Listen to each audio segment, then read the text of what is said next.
अब देखिए अगले एग्जाम्पल को देखिए। एक एग्जाम्पल है integration of dx by x into 10 plus 7 log x plus log x का होल स्क्वायर। आप देखो ये तो log x में है, तो इसको आप पहले पूरी, जिससे साइन वाला में हमने काम किया था पीछे क्लास में, साइन वाला में हमने क्या किया था, इसको अलजेब्राइक फॉर्म में ट्रांसफर करने के लिए साइन एक्स बराबर जेड पुट किया, इसको इस फॉर्म में कन्वर्ट करके तब हमने पार्शियल फ्रैक्शन अप्लाई किया। आप यहां भी इसी प्रकार से log x को पहले पुट कर लीजिए। log x बराबर मान लेते हैं जेड, तो आपको क्या इसको डिफ्रेंशिएट करके दिखाएंगे 1/x dx बराबर dz, यानी समूचे कंप्लीट 1/x dx बराबर dz हो गया। तो इंटीग्रेंड आपके क्या लिखा गए dz बाय, देखो 10 plus 7z plus z square आ गया आपके इंटीग्रेशन। अब नीचे देखो कंप्लीटली क्वाड्रेटिक है, तो क्वाड्रेटिक है तो क्वाड्रेटिक में क्या काम करेंगे, इसको हम पार्शियल फ्रैक्शन अप्लाई करके पहले उसको हम फैक्टराइज कर लेंगे तो ज्यादा बेटर होगा। फैक्टराइज करके क्या आप लिख सकते हैं, लिख सकते हैं dz by z plus 2 into z plus 5। आप दो ऐसा लिख सकते हैं इस तरह को। ये जब फॉर्म आ जाएगा तो आप इसको आप अलग अलग फॉर्म देखिए, डायरेक्ट आप कर सकते हैं क्या 1 बाय लिखिए z प्लस 2 कम है इसलिए ज्यादा पहले लिखाएगा z plus 2 minus 1 by z plus 5 आप डायरेक्ट लिख लिया। अब देखो अपने आप में इसको सॉल्व कीजिए, तो सॉल्व करेंगे क्या लिखाएगा z ऊपर क्या लिखा है z प्लस 5, अब माइनस z माइनस 2 तो z कट जाएगा, 5 में से 2 चला गया 3, यानी इतना को सॉल्व करने में ऊपर में 3 आ जाएगा। आपको तो ऊपर में कोई टर्म है नहीं, इसलिए 3 से आप क्या कीजिए डिवाइड कर दीजिए। अब देखिए ये 3 कैंसिल हो जाएगा तो ऑलरेडी आपको ये मिल जाएंगे, इसको आप इंटीग्रेट कर दिए। देखो यह प्रोसेस डायरेक्ट प्रोसेस अप्लाई हम करते हैं, है ना। ऐसा 2 फैक्टर रहेगा तो आप आसानी से अपने से भी मैनिपुलेट करके काम कर सकते हैं। तो लिख लिए 1/3 इंटीग्रेशन, अब इसको अलग अलग कर लेंगे तो इतना का इंटीग्रेशन मेरे पास वैल्यू क्या हो जाएगा log, है ना, z प्लस 2 माइनस log, है ना, क्या हो जाएगा z प्लस 5 मेरे पास वैल्यू हो गया। अब log m minus log n, log m minus log n के वैल्यू को आप पुट कर देंगे तो आ जाएगा 1/3, है ना, log z plus 2 by z plus 5, यही आपके पास वैल्यू हो जाएंगे। अब आप इसको क्या मोड में कंसीडर कीजिए और z के वैल्यू को पुट कर दीजिए तो 1/3 log, है ना, क्या हो जाएगा मेरे पास 2 plus log x divided by 5 plus log x। इसको मोड में डाल के प्लस c करके आप आंसर कर दीजिए। यहाँ देखो कहीं तो आप एबीसी का वैल्यू नहीं निकाले, एबीसी तो 2 फैक्टर है बताए, दोनों को डायरेक्ट भी आप ऐसा कर सकते हैं, यह आपके ऊपर डिपेंड करेगा। एग्जाम्पल अगर मैं आप यहाँ से देखिए, सपोज आपके पास में हो dx by x to the power n x into x to the power n plus 1।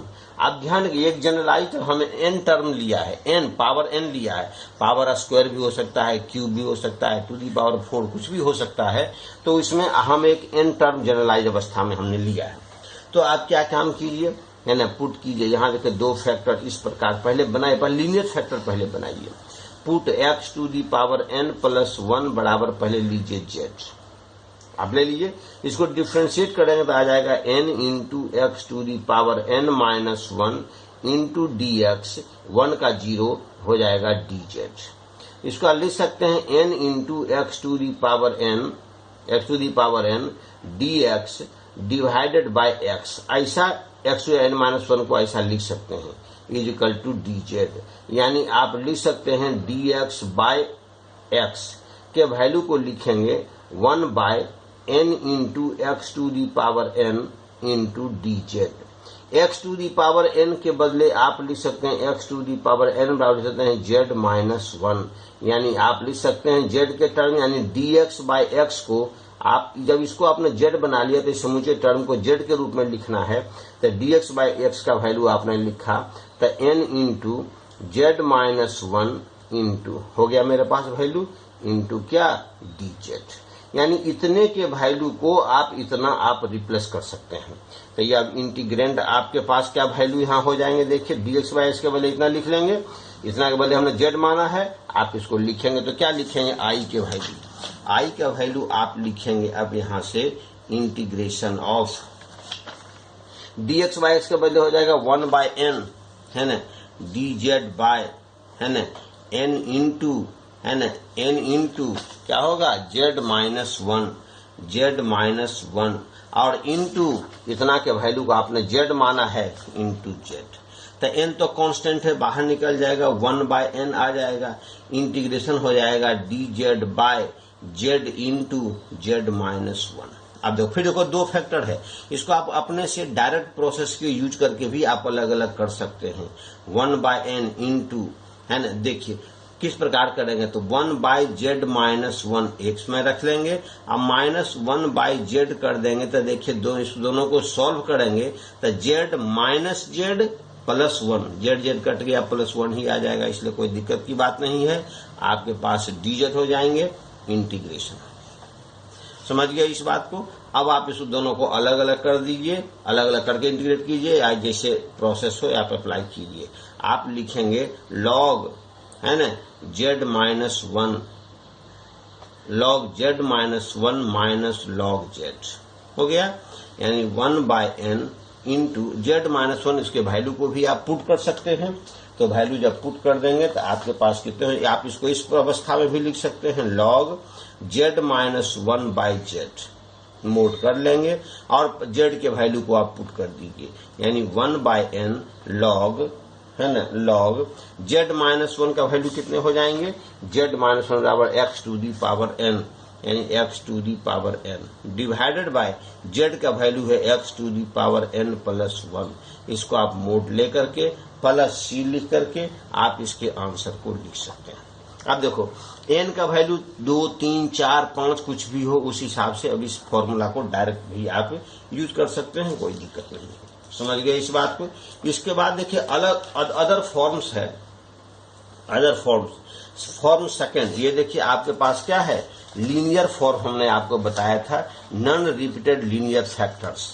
अब आप लिखते हैं रिपीटेड लीनियर फैक्टर्स, क्या होता है रिपीटेड, रिपीट कर रहा है, रिपीटेड लीनियर फैक्टर्स अगर होता हो तो, रिपीटेड लीनियर फैक्टर्स होता हो तब, रिपीटेड लीनियर फैक्टर्स होता हो तब देखिए किस प्रकार काम करते हैं। जैसे यहां से देखिए आप मान ले आपके पास फॉर्म है L1 स्क्वायर इंटू L2 इस प्रकार से है, तो देखो एक फैक्टर लीनियर क्या है स्क्वायर है, मतलब क्या 2 बार रिपीट है, L2 तो ऐसे ही है, तो इसको आप क्या L1 L2 L3 इसी प्रकार लिख सकते हैं। तो आप क्या लिखेंगे A by L1 plus B by L1 square plus C by L2 plus D by L3 हो गया। ABCD can be determined by above process है ना। ABCD उसी प्रकार से क्या होता है ABCD are constants, ABCD constants and can be determined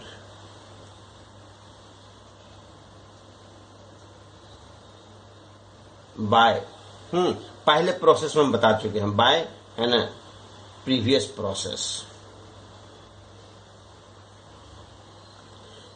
process से आप इसकी वैल्यू को आप मालूम कर सकते हैं। प्रीवियस हमने दो प्रोसेस को बताया, दोनों प्रोसेस को यूज करके भी काम कर सकते हैं।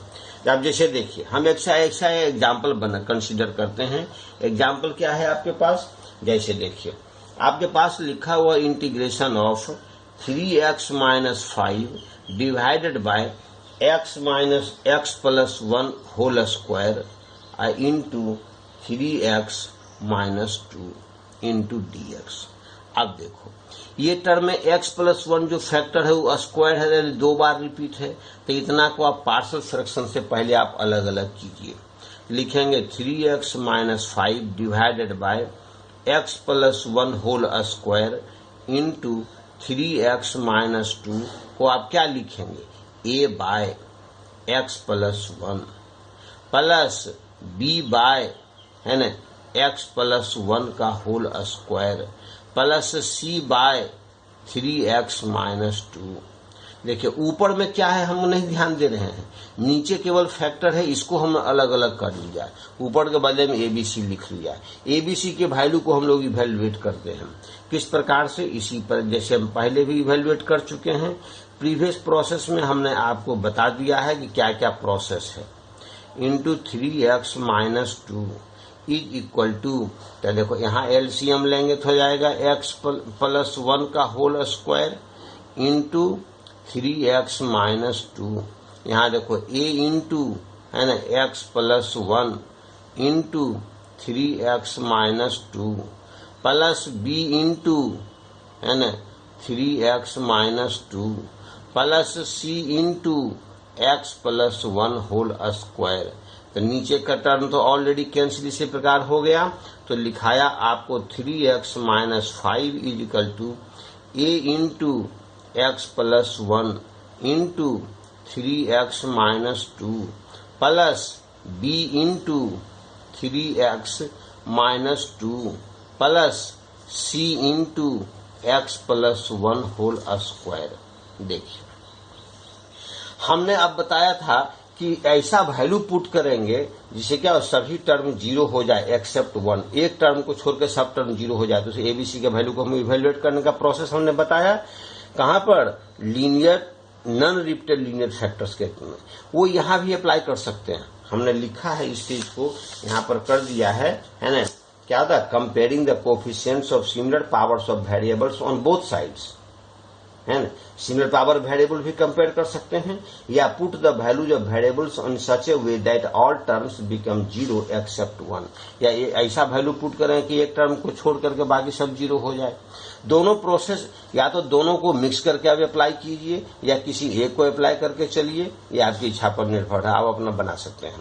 जैसे देखो यहां से पुट करते हैं, पुट क्या करेंगे हम, x बराबर -1, तो देखो -1 ये 0 हो गया, ये देखो 0 नहीं हुआ, ये भी 0 नहीं, यहाँ ये 0 हो जाएगा, -1 ये 0 हो जाएगा, ये 0 नहीं होगा, तो क्या लिखेंगे 3 इंटू -1 -5 बराबर b, तो 0 हो गया, ए वाला टर्म 0 हो गया, सी वाला टर्म 0 हो गया, लिखाएगा b इंटू 3 इंटू -1 -2, मेरे पास कितना होगा -3 -5 यानी -8 इज इक्वल टू -3 -2 -5b।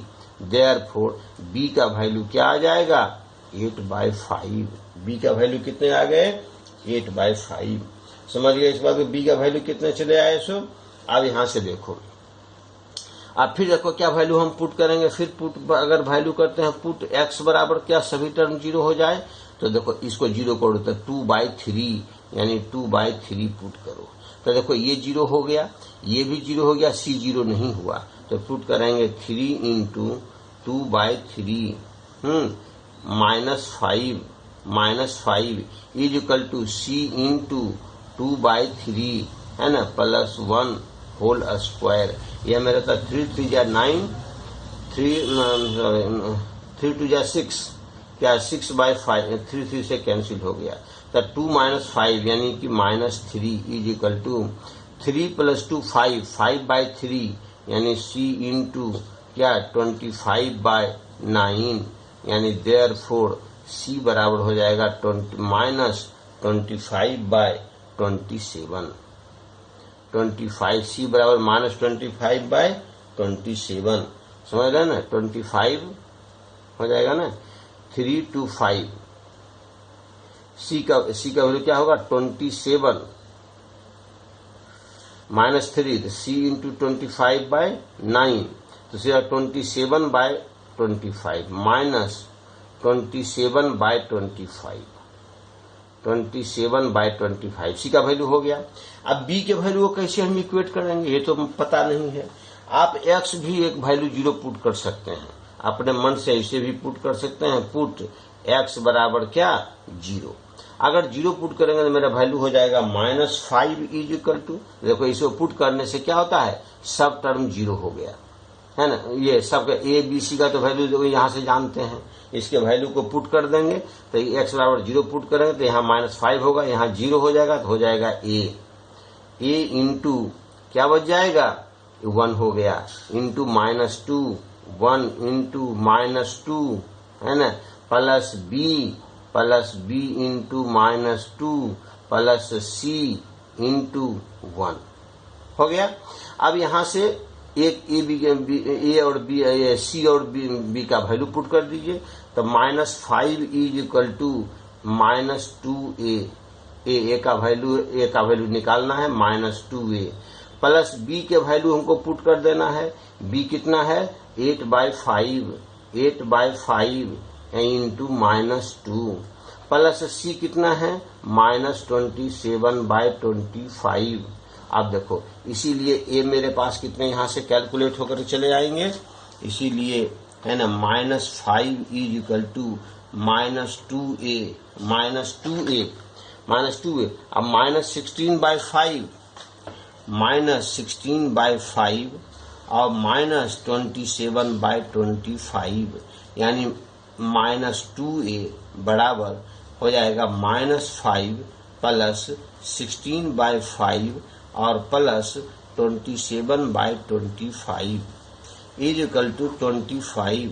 मेरे पास वैल्यू 25 तो -125 है ना, और प्लस 80 और प्लस 27 तो कितने मेरे पास बच गए 125 107 यानी -18 -18/25 इसीलिए ए के वैल्यू कितने आ जाएंगे 9/25। अब ए बी सी देखो मेरा इस प्रकार से मालूम हो गया। आप ऐसे भी कैलकुलेट कर सकते हो, ए बी सी को कैलकुलेट करने का अदर प्रोसेस भी इस प्रकार से है।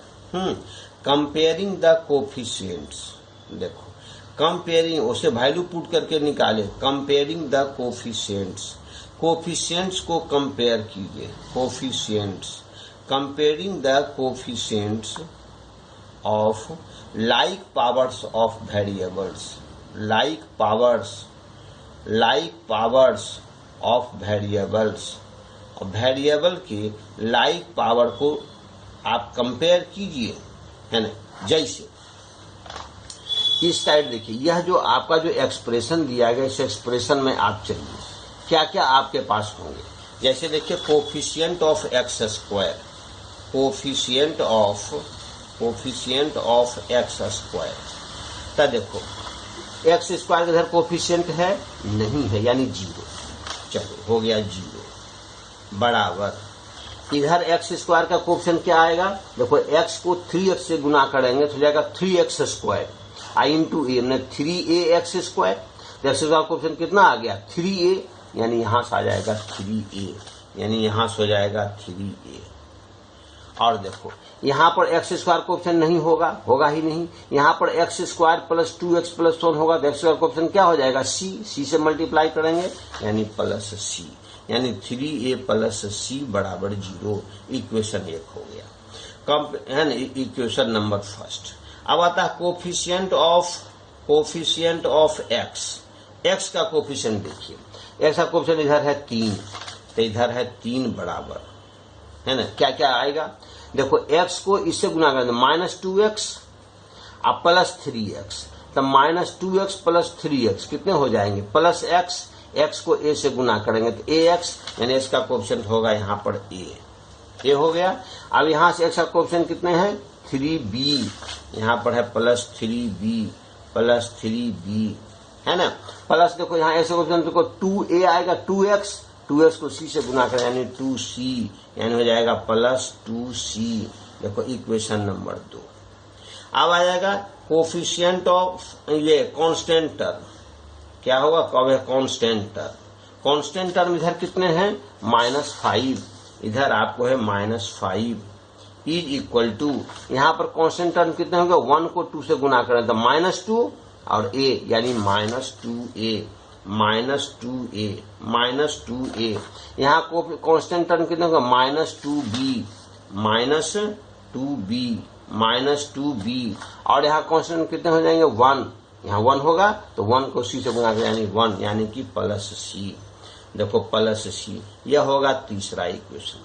इस प्रकार से कंपेयर कर दिए, कोफिशिएंट को कंपेयर कर दिया। देखो 3 इक्वेशन मेरे पास मिल गए, तीनों को सॉल्व करके आप एबीसी के वैल्यू को निकाल सकते हैं। सॉल्व है ना, सॉल्व दीज थ्री इक्वेशन है ना, फॉर किसके लिए, ए बी और सी के लिए, एबीसी के वैल्यू का भी वैल्यू। बात समझ गए इस बात को, किस प्रकार से यहाँ से हम काम कर सकते हैं। सो आप इस के वैल्यू को इवेल्युएट करके आप देख सकते हैं, है ना। आप इस तीनों से भी सॉल्व करके निकालेंगे तो वैल्यू आपको वही आएगा। जैसे देखिए 3a + c = 0, देखो a को 3 से गुना करेंगे तो 27 × 25 और c का वैल्यू भी समान, दोनों मिलकर 0 हो गया। अरे ये सेटिस्फाई करेगा, यानी इसको आप वैल्यू को इवेल्युएट करके आप एबीसी के वैल्यू को निकाल सकते हैं। आप ऐसे करके भी एबीसी के वैल्यू को इवेल्युएट कर सकते हैं और किसी कोई खास एक वैल्यू को पुट करके भी आप एबीसी के वैल्यू को इवेल्युएट कर सकते हैं। एज यू लाइक, जैसी आपकी इच्छा हो, जैसा आपको सहूलियत समझ में आता है वैसा आप काम कर सकते हैं, है ना। अब देखो इस चीज को, ये जो इंटीग्रेंड है, इसको एबीसी के वैल्यू को इस प्रकार रूप में आपने पार्शियल फ्रैक्शन से अलग अलग कर लिया तो क्या काम करते हैं देखिए।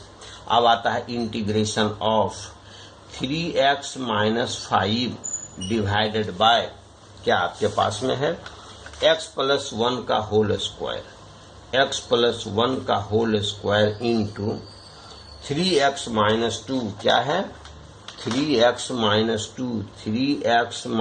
2 इंटू dx, है ना, बराबर।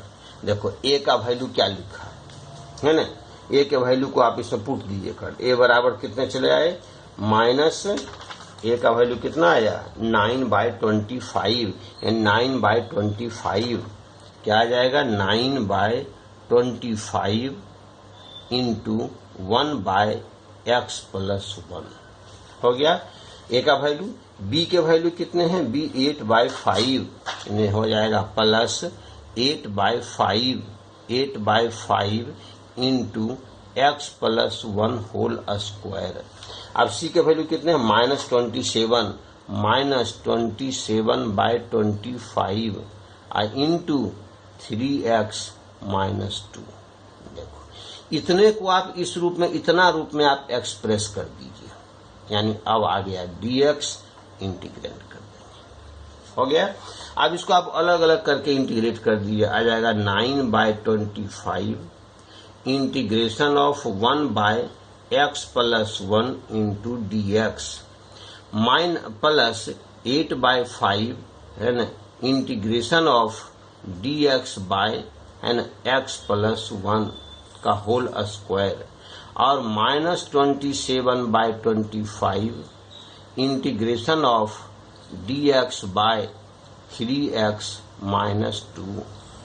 अब इसको इंटीग्रेशन क्या करेंगे तो 9/25 log है ना x + 1 और प्लस 8/5 है और 1/x² का इंटीग्रेशन क्या होता है तो देखो इंटीग्रेशन ऑफ 1/x² dx का क्या इंटीग्रेशन होता है x to the power -2 + 1 by -2 + 1, यानी कि x to the power -1 by -1 यानी कि -1/x। तो देखो इतना का इंटीग्रेशन 1/x² 1/-x हो जाता है, तो 1/x² की जगह पर ये है क्या होगा माइनस हो जाएगा 1/x + 1 हो गया और -27/25 है ना log क्या हो जाएगा 3x - 2।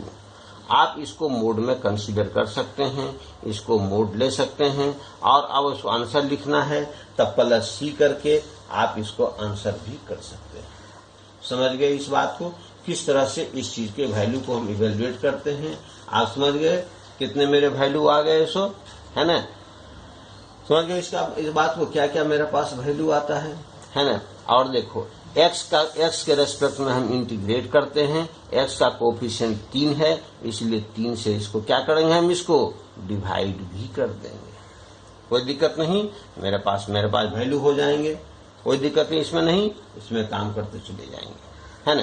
देखिए इसी दौरान आप देखो इसी प्रकार से अदर वैल्यू को भी आप ऐसा काम कर सकते हैं, है ना। अगर क्वाड्रेटिक फैक्टर होता हो तब भी उसको आप बना सकते हैं। अदर जो एग्जांपल्स हैं, है ना, क्वाड्रेटिक फैक्टर्स होता हो तब। देखिए क्वाड्रेटिक फैक्टर्स किस प्रकार से, अगर क्या होता है, non repeated quadratic factors, non repeated क्या होता है, non repeated quadratic factors, non repeated quadratic factors होता हो, नॉन रिपीटेड क्वाड्रेटिक फैक्टर, है ना। जैसे देखिए 1/L1 एक रहा, और दूसरा मान तो Q1 रहा, दूसरा Q2 रहा, क्वाड्रेटिक 1, क्वाड्रेटिक 2। अब फैक्टर्स अगर है तो करता है A/L1 तो ऑलरेडी करेंगे ही, अब प्लस क्वाड्रेटिक के लिए हम लिखे हैं BX + C by quadratic 1 plus DX + E by quadratic 2। समझ रहे हैं ना। इसमें फिर उसी प्रकार से ABCD और E कैन बी डिटरमाइंड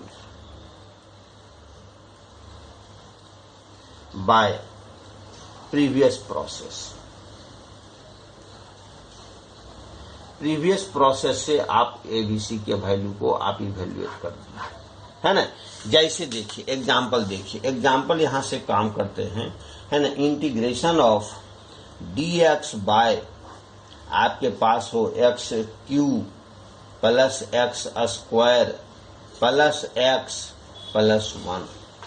तो देखो ये क्वाड्रेटिक नहीं बल्कि क्यूबिक फैक्टर है, तो क्यूबिक में चला गया। तो क्यूबिक को क्वाड्रेटिक पहले बनाइए, इसको अपने से सोच करके बनाइए। तो लिखेंगे dx बाय, इन दोनों में देखो x² कॉमन ले लेंगे तो क्या बचेगा, x² कॉमन लेंगे, बचेगा x + 1, अब +1 हो जाएगा, फिर हो जाएगा x + 1। मेरे पास वैल्यू हो जाएगा इंटीग्रेशन ऑफ dx बाय, ये हो जाएगा मेरे पास x² + 1 इंटू x + 1 हो गया। अब तो देखो क्वाड्रेटिक फैक्टर्स आ गया, लीनियर भी है, ये देखो है लीनियर, ये है क्वाड्रेटिक, तो इसको दो फैक्टर में इस रूप में ट्रांसफर करेंगे। कैसे, ऐसे 1/, आ गया आपको x + 1 इंटू x² + 1 आपके पास आ गया। इसको कैसे लिखेंगे, A/x + 1 लीनियर लिख लिया। अब प्लस, अब हमको लिखना है क्या, BX + C बाय x² + 1। इस प्रकार से हमने लिखा। अब ABC का वैल्यू प्रीवियस प्रोसेस से ही अप्लाई करेंगे, यानी आ जाएगा 1/x + 1, 1/x + 1 इंटू x² + 1, है ना, इज इक्वल टू, यहाँ भी करेंगे तो आ जाएगा x + 1 इंटू x² + 1 हो गया। यहाँ आ जाएगा A into x² + 1 plus BX + C into x + 1। आपके आगे नीचे कैंसिल, काम कीजिए, 1 is equal to A into x² + 1 और plus BX + C into x + 1 आपके पास आ गया। अब आप कंपेयर करके भी निकाल सकते। चलिए अपने वैल्यू पुट करके एक बार देखा, इसमें कंपेयर करके देखिए, है ना। Compare the coefficients of, coefficients को कंपेयर कीजिए। Compare the coefficients of like powers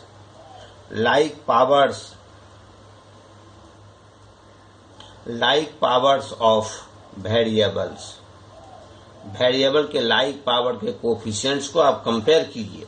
देखिए coefficient of x square, coefficient of x square, यहाँ क्या है 0, यहाँ क्या एक्स स्क्वायर कोफिशिएंट क्या हो जाएगा a, यहाँ कोफिशिएंट एक्स, देखो एक्स को एक्स से गुना करेंगे तब बी एक्स स्क्वायर यानी प्लस बी हो गया। कोफिशिएंट ऑफ एक्स लीजिए, कोफिशिएंट ऑफ एक्स लीजिए, एक्स का कोफिशिएंट इधर भी क्या है 0, एक्स का कोफिशिएंट इसमें नहीं है, एक्स का कोफिशिएंट इसमें देखो क्या होगा बी एक्स को 1 से गुना करेंगे तो बी एक्स यानी बी, और सी को गुना करेंगे से तो यानी प्लस सी, 2 ही बचेगा। फिर देखो कोफिशिएंट ऑफ कांस्टेंट टर्म, देखो क्या होगा कांस्टेंट टर्म, कांस्टेंट टर्म क्या है यहाँ 1, यहाँ क्या हो जाएगा देखो a को 1 से गुना करेंगे तो आ जाएगा a, और c को 1 से गुना करेंगे तो आ जाएगा प्लस c, हो गया। अब 3 आपके पास इक्वेशन है, तीनों इक्वेशन को सॉल्व करके आप a b c के वैल्यू को इवेल्युएट कीजिए। तो किस प्रकार से देखिए इवेल्युएट कीजिए, अपनी इच्छा पर निर्भर कैसे कैसे इवेल्युएट करते हैं। तो देखो इन दोनों इक्वेशन में जब हम चलते हैं तो क्या लिखते हैं, देखो क्योंकि a प्लस बी बराबर हो गया 0 और b प्लस सी बराबर क्या हो गया 0, तो देखो दोनों को सब्ट्रैक्ट कर देंगे तो मेरे पास वैल्यू क्या b कैंसिल यानी a माइनस सी बराबर 0। देयरफॉर a बराबर कितने हो गए c, a का वैल्यू c के बराबर हो जाएगा। आपको दिया हुआ है a प्लस सी बराबर 1 यानी कि 2a, a प्लस सी के बदले a पुट करेंगे तो 2a बराबर 1, देयरफॉर a का वैल्यू हो जाएगा 1/2। यह तो c के वैल्यू के भी हो जाएगा, तो a और c मेरे पास मालूम है। तो कहता है b प्लस सी बराबर 0,